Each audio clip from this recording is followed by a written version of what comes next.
नमस्कार बंधुरा home of test चैनेले आपनादेर सबाइके स्वागत। आज के आमी करे देखाच्छि चिली एचोरेर अत्यंत घरोया एकटा रेसिपि।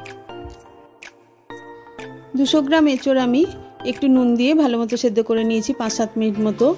একটা বড় পেঁয়াজের অর্ধেক আর একটু ক্যাপসিকাম বড় করে কেটে নিয়েছি 1 টিস্পুন করে আদা কুচি, রসুন কুচি, লঙ্কা কুচি, 2 টেবিল স্পুন নিয়েছি ময়দা, 1 টেবিল স্পুন কর্নফ্লাওয়ার আর হাফ টিস্পুন নিয়েছি কাশ্মীরি লঙ্কার গুঁড়ো, এছাড়া স্বাদ মতো নুন, 1 teaspoon soya sauce, 1 table spoon নিয়েছি টমেটো কেচাপ আর আদা রসুন আর কাঁচা লঙ্কা বাটা 1 টেবিল স্পুন, এছাড়া নিয়েছি 1 টিস্পুন গোলমরিচের গুঁড়ো।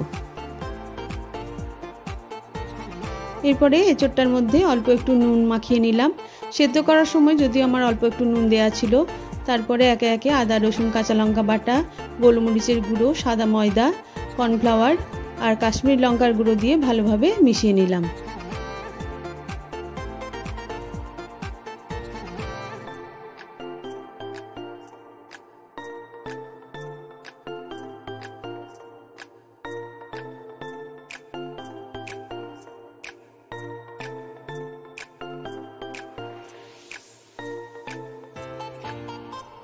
এবারে এঁচড়গুলো ভেজে নেব। তার জন্য একটা কড়াইয়ের মধ্যে দিয়ে দিলাম বেশ কিছুটা পরিমাণে রিফাইন্ড অয়েল।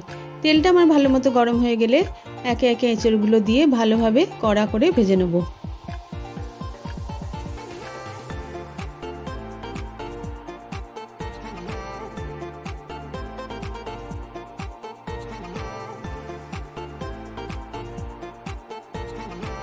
এঁচড়গুলো আমার সুন্দরভাবে ভাজা হয়ে গেছে এবং রঙও ধরে গেছে।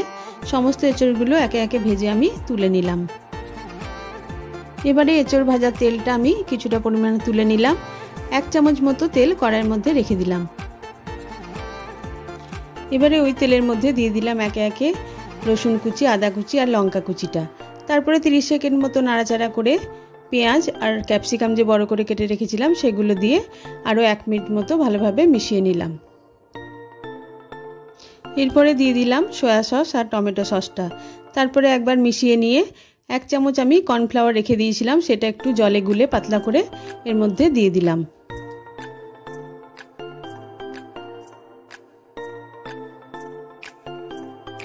এরপরে ভেজে রাখা এঁচড়গুলো দিয়ে একবার ভালোভাবে মিশিয়ে নিলাম।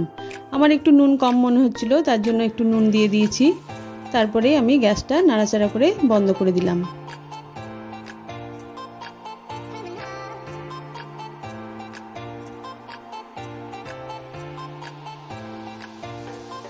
একঘেয়ে এঁচড়ের ডালনা, এঁচড়ের কালিয়া খেতে খেতে যদি বিরক্ত ধরে যায় তখন এই রেসিপিটা একবার ট্রাই করে দেখতে পারেন, আশা করি ভালো লাগবে।